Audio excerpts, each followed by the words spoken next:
আসসালামু আলাইকুম, আদাব, শুভেচ্ছা নিবেন, শুভ অপরাহ্ন। আমি নজরুল ইসলাম বাবুল, সিলেটের সুপ্রতিষ্ঠিত ও সুনামধন্য খাদ্য প্রস্তুতকারী প্রতিষ্ঠান ডিজাইন কোম্পানির স্বত্বাধিকারী। আমি বিগত দিনে সিলেট চেম্বার অফ কমার্সের দুইবার নির্বাচিত পরিচালক ছিলাম,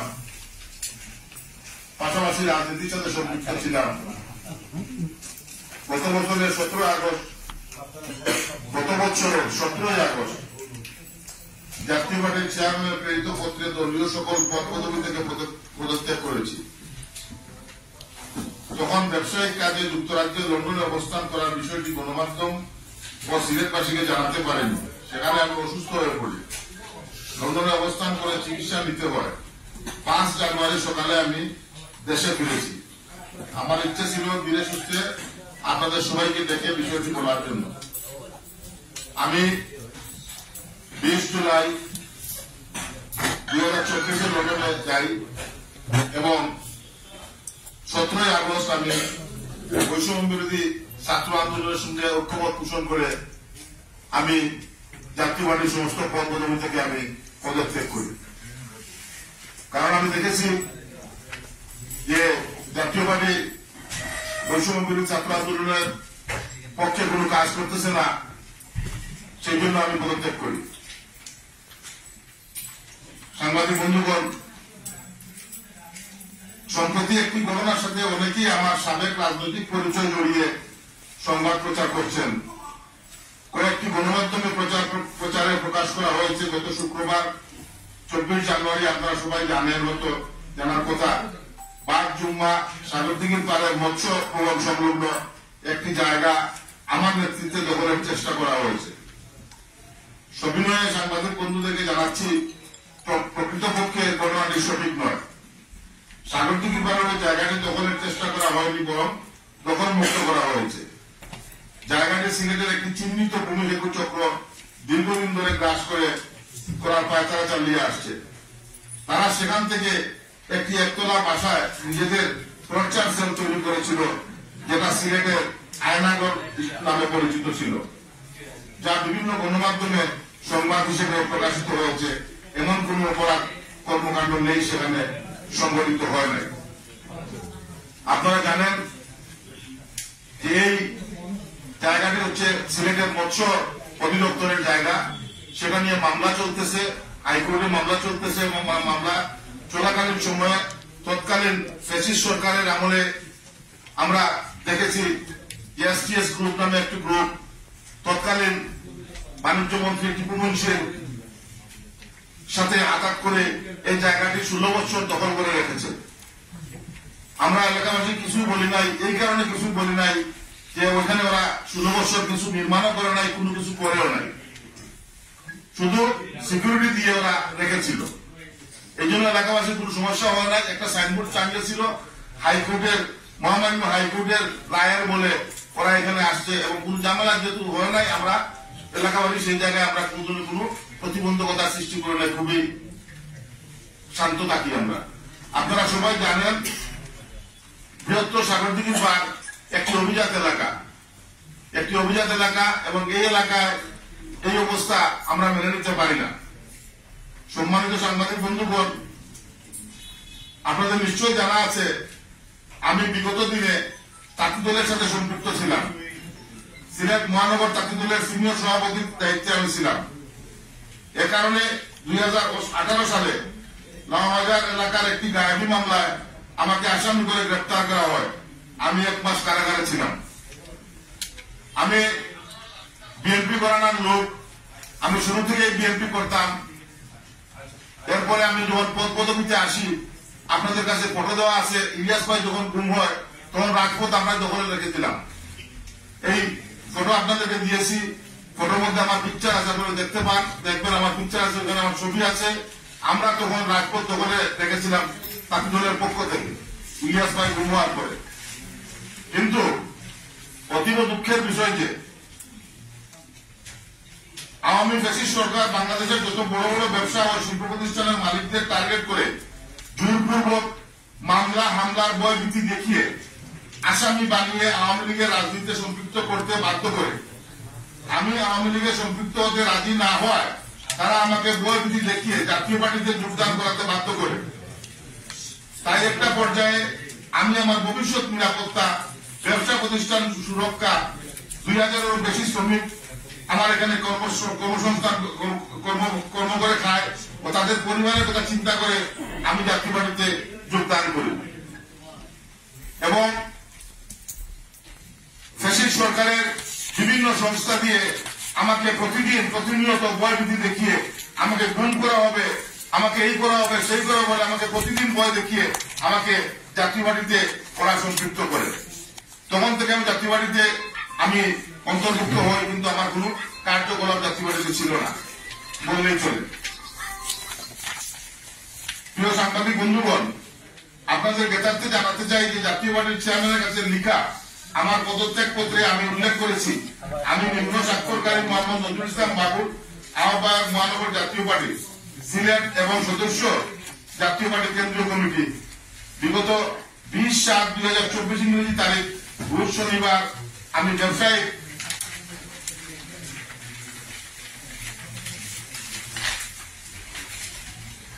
প্রয়োজনে লন্ডনের উদ্দেশ্যে দেশ ত্যাগ করি। লন্ডনে অবস্থানকালীন সময়ে বাংলাদেশে কুটা সংস্কারের লক্ষ্যে দেশের ছাত্র সমাজের 1 জুলাই 2024 ইংরেজি সন থেকে 4 দফা দাবিতে বৈষম্য বিরোধী ছাত্র আন্দোলনের ব্যানারে পরিচালিত ন্যায্য আন্দোলনে পূর্ণ সমর্থন ব্যক্ত করি। সদ্য ক্ষমতাচ্যুত ফ্যাসিবাদী আওয়ামী লীগ সরকার ছাত্র জনতার এই আন্দোলনে প্রতিহত করবার জন্য সরকারের অনুগত পুলিশ ও অন্যান্য বাহিনী দিয়ে ছাত্র জনতার উপর নির্বিচারে গুলি চালিয়ে স্মরণকালের ভয়াবহ গণহত্যা সংঘটিত করে। পূর্বে এদেশে কোন আন্দোলন ও এ ধরনের গণহত্যা সংঘটিত হয়নি। তৎকালীন সংসদের বিরোধী দল হিসেবে জাতীয় পার্টি দায়িত্বশীল ভূমিকা নিতে ব্যর্থ হইয়াছে। দলের একজন দায়িত্বশীল সদস্য হয় আমি এ দায় এড়াতে পারি না। একজন সচেতন দেশপ্রেমিক নাগরিক হিসাবে আমার পক্ষে ফ্যাসিবাদী সরকারের অনুগত বাহিনী নির্বিচারে গুলি চালিয়ে নিরস্ত্র এবং নিরপরাধ মানুষ হত্যা কোনোভাবেই মেনে নেওয়া সম্ভব নয়।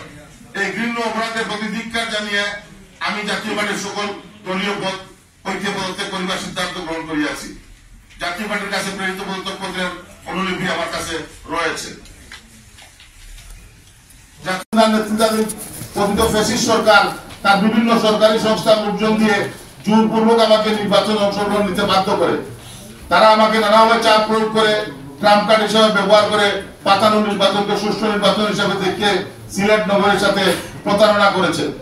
আমাকে গুম করার কথা ওই সময় উল্লেখ করা হয়েছে যে আপনাকে উঠিয়ে নিয়ে যাব যদি আপনি নির্বাচন না করেন, কারণ আমি যদি নির্বাচনে না আসি তাহলে এককভাবে আওয়ামী লীগের নির্বাচন হতে হবে না এবং হওয়ার কোন সম্ভাবনা নাই। এই জন্য আমাকে তারা করেছে, আমাকে দাঁড় করিয়েছে। আমি শারীরিকভাবে, মানসিকভাবে, আর্থিকভাবে আমি প্রচুর ক্ষতিগ্রস্ত হয়েছি এই নির্বাচনে।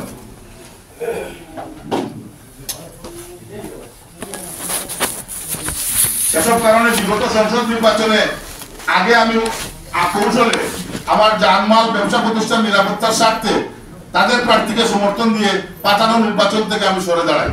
আপনারা সবাই জানেন বিগত সংসদ নির্বাচনে আমাকে 1 আসন নির্বাচন করার জন্য আমাকে ট্রাম্প কার্ড হিসেবে আবার ব্যবহার করেছিল, কিন্তু আমি খুবই কৌশলে আমি তাদেরকে সমর্থন দিয়ে আমি সেখান থেকে সরে এসেছি।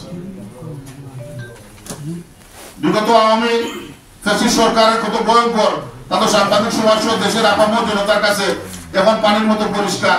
এ বিষয়ে আমি আর নাইবা বললাম, কারণ সেই সময় এই 16 বছর আপনাদেরও কণ্ঠরোধ ছিল, আপনাদেরও কলম বন্ধ ছিল, আপনারা সত্য কথা বলার কোনো সুযোগ পান নাই, আমরাও পাই নাই, কেউ কিছু বলার সুযোগ পায় নাই। এখন আমাদের সময় এসেছে, আমাদের সুযোগ এসেছে। প্রিয় সাংবাদিক বন্ধুগণ, আপনারা নিশ্চয় জানেন আমি সাগরদিঘির পাড় সমাজ কল্যাণ সংস্থার সভাপতি। সেই হিসাবে এলাকার যে কোনো ঘটনা, বিচার, পঞ্চায়েত সমস্যার সম্ভাবনায় আমার উপস্থিত থাকাটা অস্বাভাবিক নয়। মৎস্য ভবনের দক্ষিণে অবস্থিত শতাধিক ডিসিমের জায়গাকে অবৈধভাবে দখল রেখে একটি চিহ্নিত সন্ত্রাসী গোষ্ঠী অরাজকতা চালিয়ে আসছিল, যা এলাকার জন্য একটি প্রধান উদ্বেগের কারণ হয়ে দাঁড়িয়েছে।